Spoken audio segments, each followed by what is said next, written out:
Hello সবাইকে, আমার নতুন একটি ব্লগে আপনাদের সবাইকে স্বাগত। ভিডিওটি পৌষ মাঘ মাসের মাঝামাঝি সময়ের। এই সময় যেহেতু খুব বেশি ঠান্ডা পড়ে, তাই ঠান্ডায় ইচ্ছে করে বিভিন্ন রকম পিঠে পুলি খেতে। আর চিতই পিঠে হলো তো কোনো কথাই নেই। এই চিতই পিঠা ঘরে অনেকবার বানানো ট্রাই করে যখন ফেল হলাম, ঠিক তখনই দ্বারস্থ হলাম বাইরে থেকে কিনে আনার। হঠাৎ করে একদিন রাস্তায় চোখে পড়লো এই ছোট্ট দোকানটির। সবচাইতে অবাক করার মতো ব্যাপার হলো, দোকানটিতে একটি মাটির চুলোয় চিতই পিঠা করা হচ্ছিল।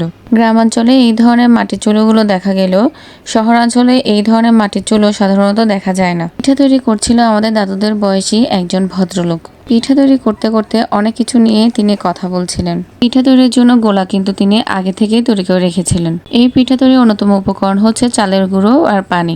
এই উপকরণগুলো মিশিয়ে তিনি আগে থেকেই পিঠা তৈরির জন্য গোলা তৈরি করে রেখেছিলেন। আমাদের সামনে তিনি মাটির চুলোটি জ্বালালেন। মাটির চুলোর উপর একটি মাটির হাঁড়ি দিয়ে তা গরম হওয়ার পর তাতে তিনি মিশ্রণটি ঢেলে দিলেন। মিশ্রণটি দিয়ে ঢেকে দেওয়ার কিছুক্ষণ পরেই দেখলাম খুব সুন্দর করে পিঠেগুলো তৈরি হয়ে যাচ্ছে।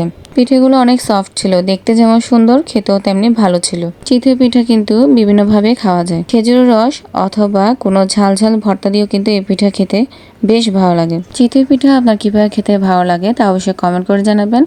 আর ব্লগটি যদি ভালো লেগে থাকে অবশ্যই লাইক, কমেন্ট এবং শেয়ার করবেন। ধন্যবাদ।